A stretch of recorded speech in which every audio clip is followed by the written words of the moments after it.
Shalom, selamat pagi Bapak, Ibu, Saudara-saudari yang terkasih di dalam Tuhan. Biarlah pada pagi hari ini sebelum kita melakukan segala aktivitas kita, pekerjaan kita, sekolah kita, apapun yang akan kita kerjakan hari ini, biarlah kita mau duduk diam. Kita mau serahkan kepada Tuhan. Kita mau serahkan seluruh hidup kita hanya ke dalam tahun kuasa-Nya. Haleluya, terima kasih Tuhan. Ini hidup kami Tuhan. Biarlah hidup kami merupakan penyembahan bagi Engkau. Dan hanya untuk hormat dan kemuliaan nama-Mu saja Yesus. Pujian dan syukurku ku bawa padamu. Dengan rendah hati ku persembahkan.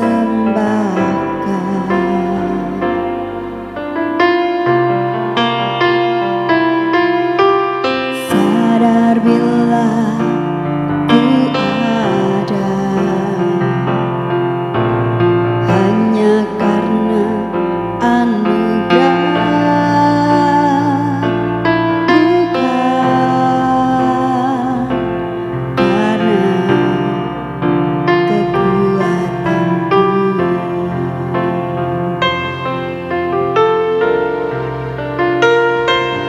Ku tahu hidupku adalah penyembahan. Kau ciptakanku dalam kemuliaan-Mu.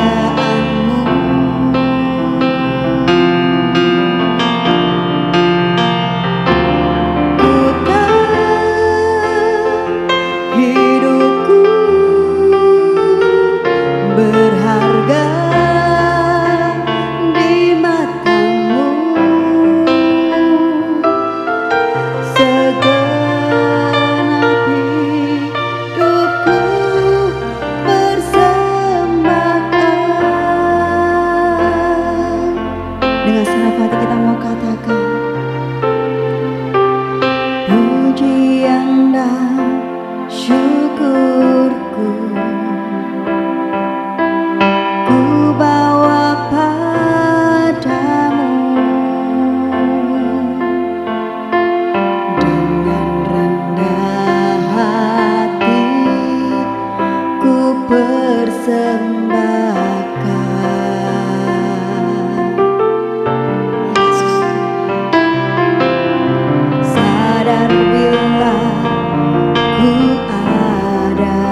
Tuhan di dalam hidup kami.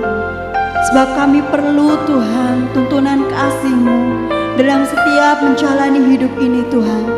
Sebab hidup kami ini Tuhan merupakan penyembahan bagi Engkau.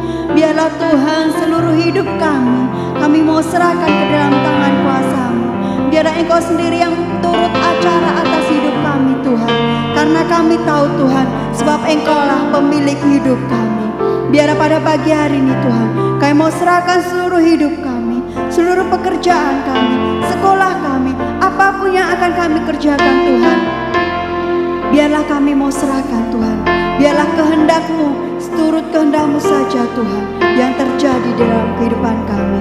Kami rindu untuk mendengarkan firman-Mu. Dan biarlah firman-Mu Tuhan senantiasa menjadi rema dan tuntunan bagi hidup kami. Hanya dalam nama Tuhan Yesus Kristus kami berdoa dan bersyukur. Haleluya. Amin. Shalom saudara yang terkasih dalam nama Yesus. Tiba saatnya kita akan belajar kebenaran firman Tuhan. Tema firman Tuhan hari ini adalah kasih karunia untuk bebas dari dosa, walau dalam pencobaan. Wah, tema yang luar biasa saudara-saudara. Kita langsung belajar saja untuk mempersingkat waktu, yang terambil dalam kitab Wahyu pasal 3 ayat yang ke-10. Bagi Bapak Ibu Saudara yang mengikutinya bisa membaca atau melihatnya sambil membaca bersama-sama dengan saya ya. Demikian bunyi firman Tuhan, Wahyu 3 ayat yang ke-10. Karena engkau menuruti firman-Ku untuk tekun menantikan Aku, maka Aku pun akan melindungi engkau dari hari pencobaan yang akan datang atas seluruh dunia untuk mencobai mereka yang diam di bumi. Ini ada hari pencobaan. Nah, saudara-saudara yang terkasih dalam nama Yesus, kembali ke tema tadi, kasih karunia untuk bebas dari dosa walau dalam pencobaan. Walau dalam pencobaan, bisa nggak kita terlepas dari namanya dosa? Mungkin itu dosa penyangkalan. Karena kebanyakan orang dalam hidupnya ketika ada di masa-masa sukar yang begitu sukar dan begitu sukar, dia bisa menyangkal Tuhan. Itu dosa paling besar di muka bumi. Menyangkal Tuhan itu dosa yang paling besar. Tapi ini hari pencobaan yang akan datang nanti, bisa engkau mempertahankan imanmu? Wah, ini saudara-saudara yang begitu luar biasa. Kita akan belajar satu persatu ya. Nah, apa itu pencobaan? Karena di sini dijelaskan ada pencobaan, gitu. Nah, ternyata dari terjemahan yang lain saya baca di sini adalah pencobaan di sini artinya masa kesusahan yang akan menimpa seisi dunia. Ternyata ada di mana masa nanti, di mana suatu ketika nanti ada masa kesukaran yang begitu besar. Kalau terjemahan yang lainnya lagi berkata di sana, yaitu masa kesukaran atau masa kesusahan. Nah, saudara-saudara yang terkasih dalam nama Yesus Kristus, suatu ketika nanti ada masa kesukaran, ada masa kesusahan yang begitu besar, bukan besarnya seperti tafsiran kita, tapi menimpa seluruh bumi. Dan saya tidak akan membahas tentang doktrin akhir zaman, entah itu premilenium atau postmilenium atau amilenium. Saya tidak akan bahas itu karena itu doktrinnya berbeda-beda. Tapi saya yang praktis aja sesuai dengan tema hari ini. Bagaimana kita terlepas dari dosa dalam pencobaan yang begitu luar biasa. Apa itu pencobaannya? Sudah saya jelaskan tadi, yaitu masa kesusahan yang sangat besar menimpa seluruh muka bumi ini. Kalau Anda berkata pandemi ini masa kesusahan yang besar menimpa seluruh dunia ini, monggo silakan. Tetapi kalau menurut saya pandangan ini masih jauh ke depan. Kenapa saudara? Karena ayat 10, aku akan segera datang. Yesus akan segera datang. Wow. Itu pencobaan saudara-saudara. Nah, apa fungsi pencobaan tadi diberikan? Atau apa fungsi pencobaan tadi? Nah, dijelaskan di ayat yang selanjutnya, di bagian yang selanjutnya ya, perhatikan ya ayat ke-10. Hari pencobaan yang akan datang atas seluruh dunia untuk mencobai mereka yang diam di bumi. Ternyata masa kesukaran, masa kesusahan suatu ketika nanti itu untuk mencobai manusia yang ada di bumi. Artinya apa? Tuhan tidak pernah mencobai, karena ayat lain berkata pencobaan datang dari iblis. Tetapi di sini artinya masa kesukaran itulah sendiri yang menguji iman kita, mencobai hidup kita. Bisa nggak kita bertahan? Ayat yang selanjutnya, kalau engkau bertahan, engkau akan jadi sosok guru, katanya. Nah, saudara-saudara yang terkasih dalam nama Yesus, intinya bahwa ternyata pencobaan itu berasal dari diri kita sendiri. Sering sekali kita menyalahkan Tuhan ketika kita dalam pergumulan yang tidak terkunjung terjawab. Sering sekali kita menyalahkan Tuhan ketika kita ada masalah yang begitu luar biasa dalam hidup ini, dan kita menyalahkan Tuhan. Saudara-saudara, dalam ayat ini ternyata pencobaan itu sendirilah yang mencobai kita sendiri. Artinya masalah itu datang dari diri kita sendiri. Kebanyakan seperti itu. Tuhan tidak pernah deh membuat kita itu memberi masalah yang tidak sesuai dengan apa yang maksud Tuhan. Tetapi konteks di sini adalah ternyata hari kesusahan besar, masa kesusahan besar itu sendirilah yang mencobai manusia tadi. Nah, jadi di sini sudah jelas ya, bahwa kadang masalah itu datang bukan dari Tuhan, bisa dari diri kita sendiri. Jadi jangan salahkan Tuhan. Nah, jangan sampai engkau berdosa dalam hidup ini, engkau menyalahkan Tuhan, padahal itu karena kesalahanmu sendiri. Ini fatal, saudara-saudara. Sering sekali kita seperti begitu, menyalahkan Tuhan, padahal karena salah kita sendiri. Ini tidak bisa dibiarkan. Bertobat. Nah, saudara-saudara yang terkasih dalam nama Yesus Kristus, nah, apa yang harus kita lakukan sebelum masa kesusahan itu besar? Sebelum masa kesusahan itu besar, yang besar itu datang menimpa seluruh bumi, apa yang harus kita lakukan dalam hidup ini? Ya, kalau saya pelajari dalam terjemahan lain tentang tafsiran doktrin premillennium, postmillennium atau amillennium, intinya apapun itu, hidup kita udah benar gak di mata Tuhan? Jangan terlalu kebanyakan doktrin dalam hidup ini. Terlalu banyak doktrin, tapi hidup tidak benar di mata Tuhan, percuma kebanyakan doktrin. Hidup benar dulu di mata Tuhan aja, baru pikir yang lain. Kadang kita terlalu banyak memikirin doktrin, tapi hidup kita tidak benar, itu salah. Nah, begitu kita dapat masalah, kita bilang ini cobaan dari Tuhan, akhirnya kita berdosa menyangkal Tuhan. Itu bahaya, saudara-saudara. Jadi apa yang harus kita lakukan? Perhatikan ayat yang ke-10 tadi, perhatikan. Karena engkau menuruti firman-Ku, number one. Ternyata kalau kita hidup ini, yang paling terpenting dalam hidup ini adalah menuruti firman Tuhan. Piye ora piye, gimana tetap gimana, masalah tetap ada. Tapi jangan kau bilang masalah itu pencobaan dari Tuhan. Jangan kau bilang masalah itu Tuhan, ini dari mana masalah ini datang? Kebanyakan dari diri kita sendiri. Tetapi yang paling penting adalah engkau sudah menuruti firman Tuhan enggak? Kenapa? Supaya kau jangan jatuh dalam dosa. Karena firman Tuhan tadi temanya kasih karunia untuk bebas dari dosa. Caranya bagaimana? Turut aja firman Tuhan. Kalau enggak, dalam pencobaan kau bisa terjerumus. Kenapa? Karena sering sekali manusia itu terjerumus dalam dosa penyangkalan karena dia tidak menuruti firman Tuhan. Bagaimana saudara menuruti firman Tuhan? Ya, datanglah ke gereja, saudara-saudara. Jangan cuman kumpul-kumpul doang dengan teman-teman. Dari mana Anda dapat iman yang kuat kalau nggak ke gereja? Dari mana Anda dapat iman yang kuat kalau nggak baca firman Tuhan? Dari mana saudara dapat iman yang kuat kalau nggak mendengarkan firman Tuhan? Ini kesempatan yang luar biasa di musim seperti ini. Kita bisa online, bisa melihat streaming, atau bisa melihat video-video firman Tuhan. Ini kesempatan luar biasa.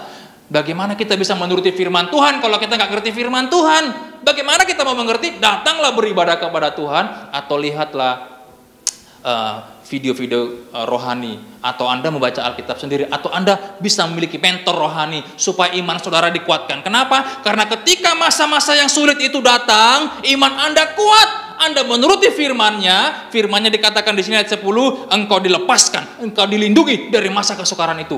Wow, ternyata itu resepnya. Masa kesukaran yang besar tidak bisa dipungkiri, tidak bisa dihindari. Itu akan segera datang, saudara-saudara. Bersiaplah, saudara-saudara. Tetapi apa yang harus kita lakukan? Turutilah firman Tuhan, hiduplah dalam kebenaran. Jangan terlalu kebanyakan doktrin kalau hidupmu tidak benar di mata Tuhan. Kadang kita seperti itu, saudara-saudara. Nah, yang kedua, saudara-saudara, apa yang harus kita lakukan? Sudah jelas ayat 10 dikatakan, untuk tekun menantikan aku, maka aku pun akan melindungi engkau.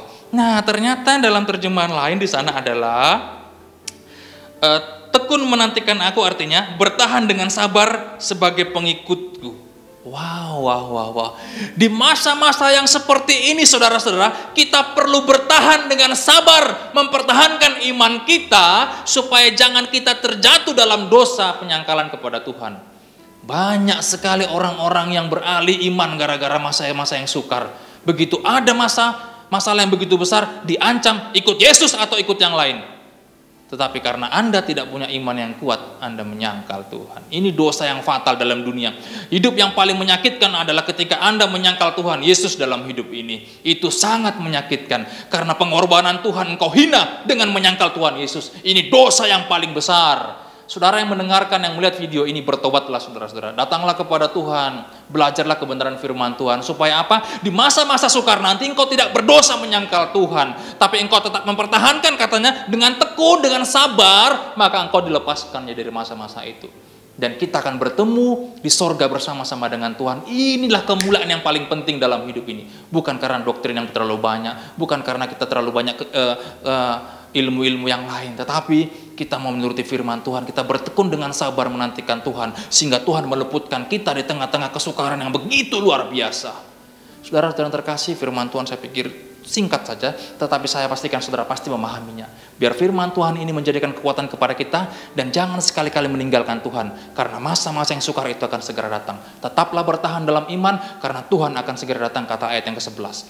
Tuhan Yesus memberkati. Amin.